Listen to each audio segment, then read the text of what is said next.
guys, it's time for yet another edition of the Blue White Breakdown, Penn Live's Penn State Football Podcast. I'm Bob Flounders. Dave Jones is joining me. If you're not watching it, you're just listening to us.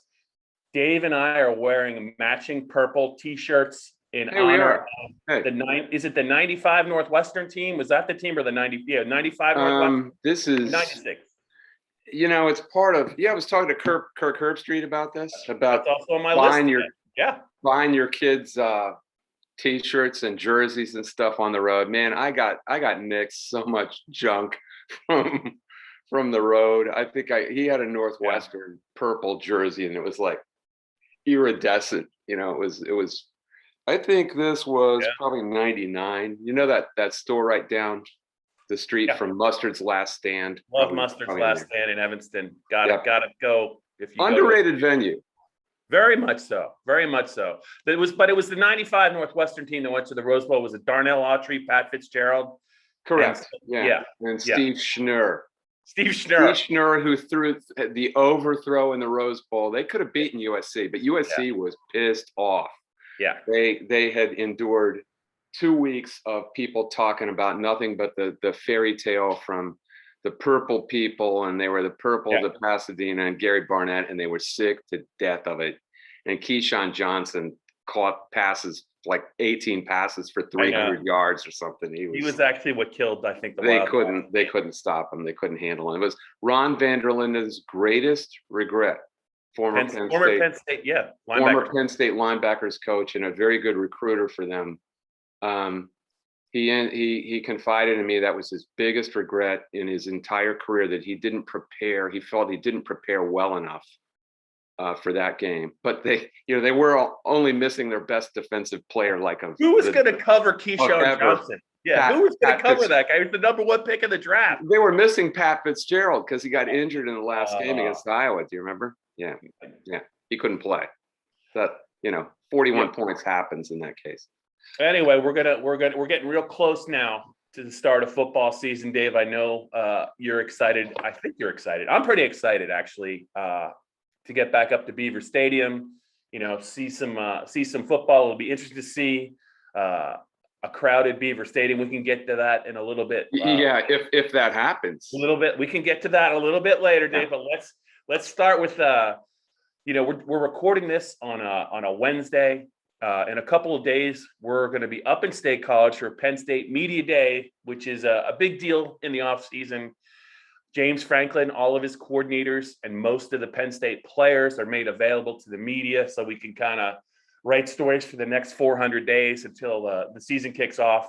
But Dave, it's always an interesting event. We get to see the other guys on the beat, other guys and gals on the beat. But Dave, when you go up, I know you usually it's kind of like a tradition now. You like to write about the offensive line, the state of Penn State's offensive line. It's important, Dave, because for a long time, even dating back to Bill O'Brien, Joe Paterno, the offensive line has been an issue. Hopefully that might not be the case this year. I know that you've written some stuff about Penn State's two offensive tackles, Rasheed Walker and Caden Wallace. Is that something maybe you're going to navigate to again on Media Day, or are there a couple other things you kind of are there a couple other players or coordinators maybe you want to talk to find out some more stuff? I certainly want to talk to Yursich in person, don't you? I mean, that's probably what everyone's excited about that. Very frankly, the defense was what had the issues last year. When the team had issues, they were giving up 30, 35, 40 points a game. So maybe we should switch that up a little this year and examine them. I'm particularly interested in the defensive line because it, as they say in the mid-state, needs rebuilt. And do you say that? Do you say that? No. I've never actually heard anyone say it. You've been saying this to me for 25 years. Are you kidding? I've heard is Dan Carroll mock you, impersonate you doing mid-state man, but that's the closest that I've come to this phrase needs rebuilt. Please, you're not listening. I would admit it. Yeah. You should have already been saying it by now, as long as you've been there. How long have you been there? 27 years now? in the Mid-State 93. area? I got to the Patriot News in April of 93. So My anniversary was yesterday, 32 years. But anyway, Woo! the defensive line, I think, Yeah. is probably the key spot, because you feel pretty good about the linebackers. You feel pretty good about the back seven, or right? Or do you? I feel good about a couple of The back linebackers, four. but do you just remember, Dave, last year when they started 0-5? Everything you said is true. Penn State either started slow, or in the case of the Indiana game, they couldn't get any stops late in the game and in overtime. But they also were, a lot of it had to do with the protocols and the way that James chose to prepare his team in a very difficult environment. They just didn't look like they were ready to tackle, and they just messed up half the season. They missed too many tackles. They weren't in good position, and it got better as the year went on. But that's been an issue for this team for a few years now, has it not? Yeah, but they didn't really hit in preseason camp. Do you remember James said that they were kind of but I think what I'm saying is, irrespective of that, this has been an issue for this team. It seems like they got so far ahead of the game trying to be trendy with speed on defense. Yeah. They don't seem to have enough hitters, enough tacklers. And also everyone's afraid of getting a penalty for hitting in the wrong place. Targeting. They seem like they've been, the guy who never had a problem with that was Micah Parsons. I would know. He hit my nephew with a dirty hit, but he got run out of the game for it. I would say he's been rewarded for that. Yeah, those are the kind of guys. What was it? Our old boss Nick Horvath used to say, Jonesy, you need 6 to 8% of criminal element on a football team. You did not. I'm not saying that Micah Parsons. Okay, let's just walk that back right away, because that's not true. But you need some guys, especially on defense, who just want to destroy things, and they're asking questions later. And I think Penn State's defense has been short on those guys. They were last year. Yeah. One guy, Brandon Smith, finally started to get it together, I thought, final month of last year. No questioning his physical talents. Matt Millen has been on his bandwagon since before he played down. He told me he was probably the best pure linebacker on the 2019 Penn State team. Pure linebacker. What is a pure linebacker? A pure linebacker is probably somebody that just give me your purest linebacker ever. Purest linebacker ever. I got a guy in mind. Are you going to say Chris Spielman? No. You're not going to nastier. Not Dick Butkus. You're on the right track. Ray Nitschke. No, wrong team. You had the right team. Oh, Dick Butkus. Can't win with them. Can't have them. Mike Singletary. That's right. Showed Vernon Davis the door when he was the Niners coach. I think Vernon was a little scared of him. Well, actually, for my money, one of the top 3 rants of all time. And he couldn't really get bent out of shape. He was just like, can't have it. Harrisburg's Dennis Green is in your top 3 as well after they lost to the Bears. I'm sorry, what? Dennis Green's rant after they lost to the Bears on Monday night. You want to crown them? Then crown their ass. Yeah. That's got to be in the top 3. Oh, yeah. But no, Dave, a pure linebacker is just, to me, somebody who understands the position, reacts well in the right position, plays the right gap, gets the defense lined up, very few mental mistakes. And he saw that in Brandon Smith before he ever played. Brandon is a big dude. He's 6'3", 245, and I think he's going to be much more disruptive this year. He better be, because Penn State, you're right. They need some difference makers up front and at linebacker. We've seen too many Penn State teams, Dave, with the linebackers will have a lot of tackles, but they won't have any tackles for loss. You know what I mean? There are too many times they're making tackles 3, 4, or 5 yards up the field, and they're not getting into the backfield. And that always has a little bit to do with the front 4 or front 3 keeping them clean, getting penetration, forcing backs out of where they want to go into someplace they don't want to go.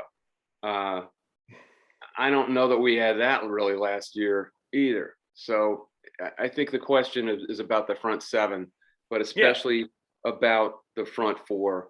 And like I told you last week or 2 weeks ago, Phil Steele is very, very bullish on on that group. So we'll see. We'll see. I was just thinking, if you date back to 2018, Dave, there's a chance that Penn State could lose 3 of its last 4 openers if they fall to Wisconsin. No, that's not true. They almost lost 3 of their last 4 because Appalachian State should have beat them. What are you, 3, Joe Buck? Why three- are you so why are you so 3 negative? tricky openers in the last 4 years, I guess is what I'm going with. App State, Indiana, and Wisconsin. Are you believing in Wisconsin or no? I need to see, like I said, I need to see whether the quarterback Mertz. recovers from Mertz. I'm sorry? Yeah, Mertz. Mertz. Whether the quarterback recovers from his little malaise the end of last year. And remember, they only played 6 games. I know. They, I think, had more canceled than anybody else between them. I'm not sure if they were responsible for any of them. I can't remember. Yeah, I think it was. I think the programs they were playing were the ones that were. They just got a lot of bad luck. They had a big start. They smashed Michigan, and then the rest of the season was kind of a total throwaway. So yeah, one thing I always look at, and it turns out to be true about 80% of the time. If you have a lousy end of the season, sometimes there's a hangover to that, especially if you have a really embarrassing bowl game. For instance, everyone's huge on Indiana this year. I think they're going to have a hangover from that Mississippi game. Did you watch any of that, the Ole Miss game? I did not. I did not. They got handled like big time. And it was sort of a window into what their issues were. They got kind of physically handled, and no one really expected that. And every time you see that, you kind of see the next season a little bit of uncertainty, a little bit of tentativeness, and guys trying to get their bearings. So Wisconsin had a really kind of a rough second half of the season, if you want to call it a season. And I don't know if they'll be the roaring out of the gates Wisconsin that we have seen so many times. So that might be an advantage for Penn State. Got it. Dave, we're about 10 minutes into the Blue White Breakdown podcast that you and I do every week. I want to just know, are you okay? You haven't mentioned Greg Schiano in the first 10 minutes. Is everything okay down in town with you? Usually by now I've heard about Greg Schiano from you. Are we going to go into your man crushes, your football man crushes? Because I don't, Bob, I don't want to. I will. I don't want to.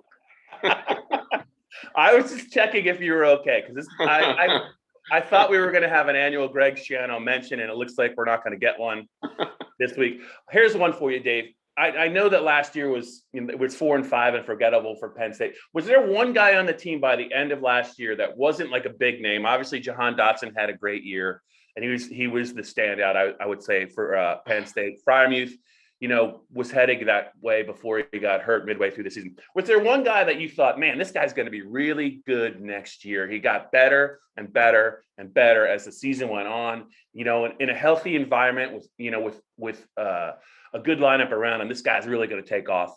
Well, I have a name for you. You tell me if it's who's you. I've got a name for you, and it's Jack Crawford. But no, we're not going to talk about it. Little inside joke. Parker Washington would be my guy. Yeah. Are you feeling that? Does that make sense? Absolutely. I think he's going to be one of those guys he's not small. He's just short. He's powerfully built. He's quick. A pit bull. He doesn't drop the ball. He runs good routes. He's going to be really tough to defend. Really, you could imagine, how big is he? How big is he? They list him at 5'10", so that's usually a pretty good indicator that he's like 5'8". 5'8 and a half. Yeah. So you can't see him actually playing in the NFL, could you? Wes Welker played at 5'8". Was he that small? That's who I'm thinking of. Yeah. That's who I'm thinking of. I was thinking exactly of Wes Welker, but I didn't know how small he was. Yeah. No. If anybody can do it at that size, it's this kid, because you just see that there are 3 things. He's absolutely fearless. Yeah. And it takes a little fearlessness, even in these days when no one's allowed to target, no one's allowed to hit in the head, to catch as many balls over the middle as he does. Mm-hmm. Guys bounce off of him at that size. Well, he's like 210. I mean, it's like trying to what did Kurt Gowdy say about Don Nottingham? He's like a fire hydrant. You can't get your arms around it. Uh, A member of the Super Bowl V Colts that beat my Cowboys. I think. What a wonderful game! What a wonderful game that was. Tom Nowatzki was in that game. A classic Super Bowl. Yeah. Yeah. Yeah, that would be my guy. I want to see. I mean, he could catch. If you were Clifford, wouldn't you be targeting him all the time? Just you couldn't help but look at him for 7 yards, 9 yards. Just keep the drive rolling. He could catch 70 balls. I could see that. I mean, I wouldn't be surprised. That's the guy I'm curious about. You curious? I'm curious. Are you curious? Hey, my man, are you curious about him at all? The guy that I'm really curious about, because he's going to have competition at the end of the year. Kevon Lee was no fun to tackle. I don't care what Penn State's final record was. You look at what he did. He ran over some people. He was just a freshman, tall for a running back, 6 foot 6'1". You don't see him that tall, but he was 230. He was quick. He could run over people. But now Noah Cain comes back, and I think it's going to be a good thing, because I think Noah Cain was really, really good 2 years ago. And if those, let's just say hypothetically, those are the two guys that emerge, Penn State can have a pretty nice little run game going with those two guys if the offensive line could take a little bit of a step forward. And that's what they didn't really have last year early in the season. They didn't have that 4-minute offense that helped them in 2019 run out the clock against Michigan and run out the clock at Iowa, because those guys weren't ready. Noah Cain wasn't healthy. If they have Noah Cain for the Indiana game, I'm pretty sure what happened late in the game isn't going to happen, and they're going to win that game. But Bob, you forget they scored when they needed to score. Yeah, they scored. You remember the clock snafu? I mean, that's what the game should have been over. Well, that's what I'm saying. I'm saying if Noah Cain's on the field, maybe that didn't happen. Oh, you're talking about the touchdown that shouldn't have been scored? Correct. Right. Maybe he just takes the knee. Maybe the coach should have made it a little more clear. I've heard that it was made pretty clear. Yeah, well, you gotta then give the ball to Clifford. Give the ball to one guy and say, sure, we're not scoring a touchdown here. You know, I can't blame that. I can't blame that on the back. Sorry. Yeah. But to your point, you know more about recruiting than I do. Did Charles Huff recruit all these guys? Was he the lead in all these guys, or just some of them? I mean, Charles Huff's last year at Penn State was 17. So no, this is all Jaywan Sider and Florida. This is Jaywan Sider, a Florida guy. Did you know he was drafted in front of Tom Brady? Did you know that in the 2001 or with the 2000? Everyone was drafted in front of Tom Brady. Jaywan Sider was. He was. I think he started his career at West Virginia, and I think he ended up someplace, and he played for Billy Joe. I'd forgotten that Charles had been gone that long. He went out the door with Moorhead, didn't he? I forgot. Yeah. I forgot. Yeah. Wow. So it's obviously Sider. So Sider's been kicking ass here. What I'm saying is they got stockpiled guys. Yes. A couple guys go down, they just roll in another one. I mean, that's amazing. So kudos to him. Yes. I agree. It doesn't seem to matter who they have at running back. The kid does well. Although I would like to see like a full season out of Cain. I've been waiting for this and waiting for this. You've always said that certain guys are prone to injury. Do you believe that's a thing? That certain guys, is it just luck? I would say you could use the injury prone label if they're nagging injuries, but his injury last year was it required surgery to fix, and I think the 2019 injury was a high ankle sprain, and unfortunately, those are they might as well be a major injury because they take forever for the tissue to heal. So I wouldn't call him injury prone. You know who I would call injury prone? And they weren't nagging injuries. Sam Bradford was injury prone. Once he got to the NFL, he got hurt every year. Sam Bradford. I don't see you out there. I want to see you in the pocket trying to avoid it. I would trade bank accounts with Sam Bradford for sure. for I don't know if you would. You think you would. You think you know, but you don't know. How many rants are we into there? 3? Yeah. That's 3, right? All right, Dave, let's move it along. I want to ask you 2 or 3 years from now, this is in response to all of the possible expansion talk. I know you've talked about it. What do you think the Big Ten will look like in 3 years? What bigger? How much bigger? Not bigger? What do you think? Impossible to tell. The only schools that they could possibly be after. I know you said this before. Yeah. After Notre Dame. Yeah.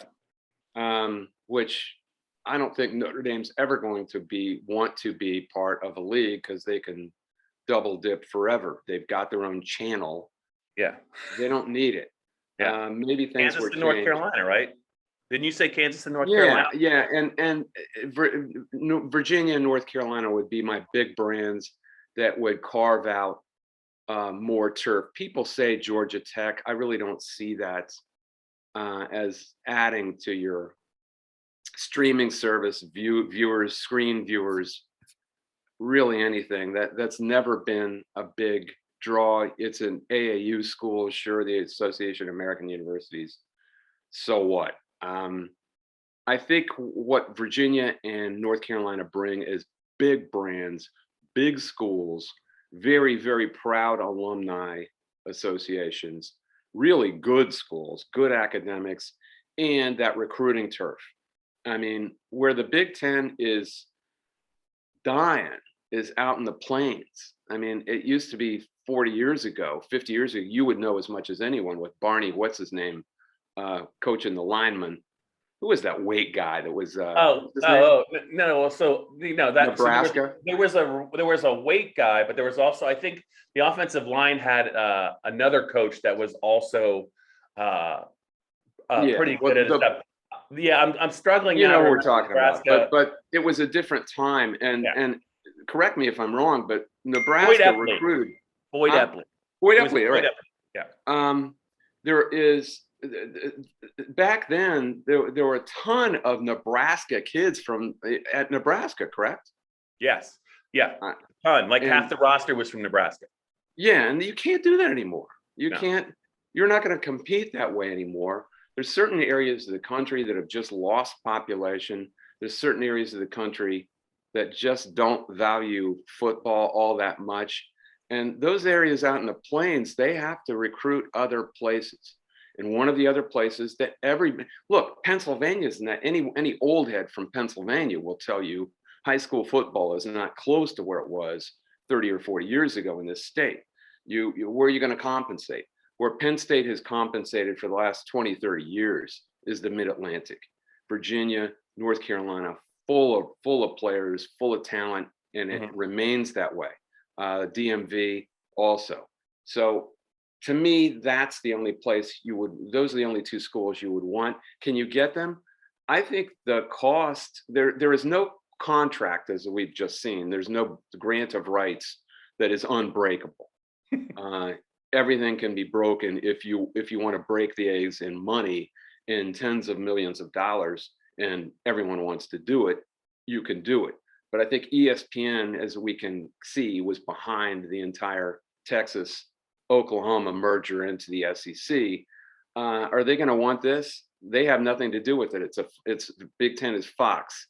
I think you have to have a third party who really wants to facilitate, and you have to have huge money football programs, which North Carolina and Virginia are not. They're good brands. Are they going to be worth enough to like of a Notre Dame caliber? No, to bring them in and be at least equal to their what would be 16ths. No, I mean, I don't. Where everyone is pointing is some sort of merger with the Pac-12's glory schools. I saw that. I read some of those. USC, stories. Oregon, Washington. Boy, I don't know. I mean, I'm leaning toward more of a schedule consortium. And I think this would be a great idea. And I wrote that if Jim Delaney was still around, if Jim Delaney was alive, he is still be happening. It's an old David Letterman joke. If Delaney was around, he would certainly be proactive, and he might have made the first move in this game instead of the SEC. Kevin Warren, man, I don't see it. I don't see a guy, if anyone is pulling the strings here, it's Barry Alvarez. That's a guy who is like an old time. Don't take the wrong connotation here, but an old mobster guy who gets things done. You know, a facilitator. He kind of looks like a mobster. I knew Doesn't you he? were going to say that. I was thinking it. You said it. I'm glad you said it, and I didn't. You were thinking it, right? I Yeah. was. Well, in the way that he is gonna decide, he's gonna lead, and he's gonna get everyone on board. Yeah. That's what Delaney learned how to do very quickly in his tenure in 30 years. Man, Kevin Warren and the Pac-12 guy who took over for is Larry Scott still there? I can't remember. I don't think he's. I think still he's there. on, if he's there, he's not going to be there much longer. Right, he's on his way out or he's out. You've got a couple of new commissioners. I don't know if they've got their thumbs up their ass or what are they doing, but I mean they're probably analytics guys. Well, yeah, they're bean counters probably. They better count some beans because the problem we have here is that college football is going to become a regional sport if it isn't already. It's going to be a Southern sport if this is allowed to continue. And ESPN doesn't care. As long as they're mining the cash, they'll take the cash out of there and make that brand the brand of college football, and we'll have something that looks like college baseball. You don't want that, do you? I mean, No. You want that? No. I don't want that. And don't we want the Pac-12 to have an Oregon or a USC in the mix again? Isn't that more interesting? Or anyone, Washington? I don't want to see that happen. So, like a scheduling consortium where the Big Ten plays an ACC opponent and a Pac-12 opponent every year, I think that would do enough to, and also freeze out the top 8 SEC schools who don't want to play anyone but Arkansas State and Troy every year anyway, in all 4 of their games. There's noises out of the SEC that they're going to start playing 9, but who knows what year, league games. And I think they're going to have to pound through the 12-team college football playoff, because now everyone's skidding on that. Everyone's digging in their heels. Look, you're not gonna do this and put 6 teams in the college football playoff, because that's what I think Greg Sankey had in mind all along. I mean, everyone was going, Greg Sankey the SEC wants a 12-team playoff all of a sudden? Wonder why. Well, this is why. They've got to figure out a way to game the computers and look good on TV, and that is playing serious opponents in the non-conference schedule. To me, that's the only thing it can do at this point. Dave, you mentioned ABC and ESPN, so let's wrap up this edition of the Blue White Breakdown. You wrote something on Kirk Herbstreit recently that I think the best analyst in college football has been for a while. Teams up on ABC and ESPN with Chris Fowler. They do a really good job, and they're all over the place. I think a lot of times they're on game day. Anyway, he was a former college quarterback. He was an Ohio State Buckeye. But he wrote, I don't know, it's an autobiography, I believe it is. Yeah, with Gene Wojciechowski, he ghostwrote it. And you had a chance to talk to him, but also within the column, you shared some of your thoughts on why you think Herbstreit is so good at his job as an analyst. Because he's impartial. And he admits up front, he's a big Buckeye fan. And if you're a TV guy, I think you're allowed to kind of get away with that in some places. He doesn't want to get away with it. Yeah. He wants to be, he's scrupulously impartial, especially on the many times that he has to cover Ohio State. When you see other guys who are attached to a team, you know, national guys we're talking about, you notice that they have more to say about their old team than they do. Well, what do you think of Troy Aikman with the Cowboys? I think he's impartial, right? He is. I mean, Troy is a solid professional. I watch a broadcast, and I am a diehard Cowboys fan. I just feel like he doesn't really tell me a lot during the game that I haven't already figured out myself. He's a little bit of the master of the obvious. Now, there's times in a game where he'll bring some stuff up, but I just wish he would do it more. I think he's got a lot more knowledge that he, for whatever reason, it just doesn't come out during the broadcast. But as far as fairness in talking about the other team, I think he's pretty good about. If anything, he's more aware of it when it's a Cowboys game to make sure that it's kind of fair and balanced. Yes. Yeah, and I think Herbie is I never knew him at all. So this was our first conversation at all. And I'd been critical of a couple things that he'd said. And I heard in passing from Todd Jones and Tim May, a couple of my friends in Columbus, that he wasn't happy about it at all. It's like he came up to one of them and said, "Who's this Dave Jones guy?" And Timbo said, "Well, why? What do you?" He goes, "He's killing me. He's killing me over this trestle thing." Yeah. That conversation's played out 10 million times since I've been on the Penn State beat somewhere in the world. Like, who is this Dave Jones guy? Why is he giving me grief? It's not just Kirk Herbstreit. It's everyone, Dave. It's everyone. Well, to his credit, he never came and cried or wrote me a nasty gram or called me on the phone like Dick Vitale did at 8:30 in the morning. Dave, what did I do? What did I do? Didn't Linda Cohn write you a nice letter once too? You remember that in the office? Yeah. I saw the letter. Yeah, you and Dan Carroll. Yeah. I remember that. Yeah. Yeah. She spelled a couple words wrong, and I circled them in red ink and sent it back to you. Yeah. I put an unhappy face on it and gave her 74 and sent it back in the mail. Dave, I have to say, Kirk's really good at his job, but you and I have been around the college game for a while. Kirk Herbstreit now, Frank Broyles, Keith Jackson, mid to late 70s, early 80s. Who do you got, buddy? Because I kind of miss Frank Broyles. He used to say, he said once about Art Schleister, of all people, who was did not exactly have a gun. He said, "Keith, you just can't teach that. It's God-given ability." Yeah, I think he said the same thing I think the quarterback's name was Buck Bellew. I think he played at Georgia. At Georgia, yeah. He did not have a cannon either, and I think that's the same thing. You love Matt McGloin-esque mutts like that, I guess. Yeah. Art was a little more high profile at the time, but certainly did not have a gun. See, that's style points. Yeah, it is. Both of those guys had so much style. Fowler and Herbstreit are kind of workaday guys who just do a really good job at their job. Sure. But I don't know, I've had this conversation with Joe Crawford about NBA refs. You remember in the old days, there would be guys with histrionics, and no shot, and they're hopping on one foot. Yeah. Joe, at the end of his career, he's a neighbor of mine and a good friend, and he got killed for doing that stuff by young fans. They hate it. So I don't know if you could get away with Frank Broyles and Keith Jackson now. They would think they were showboating or something, which wasn't true. They just had style. They just had. I know, but don't you think that in today's game that a guy like Gus Johnson has style, and I think that and he gets killed. He gets destroyed. I think that people love him. You think he gets killed?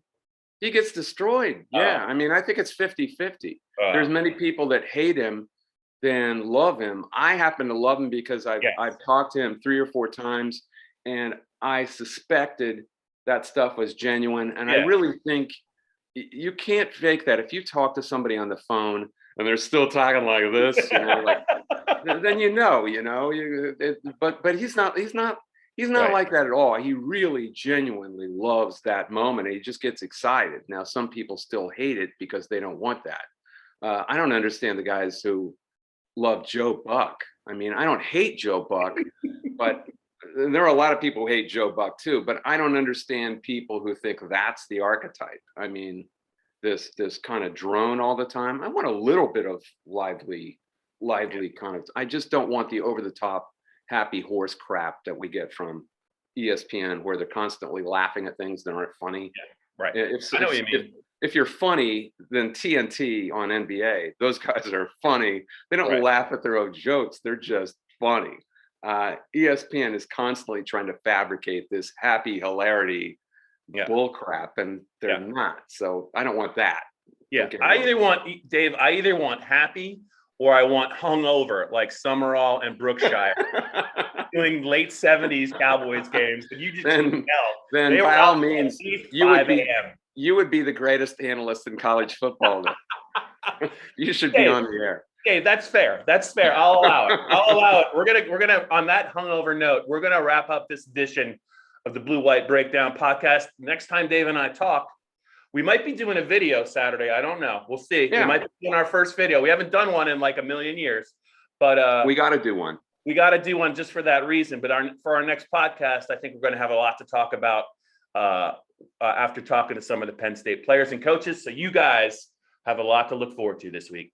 Hopefully the tractor guy will not be. No, do we want him there? I guess we want him. Maybe he'll be there. He probably won't be there. See you guys.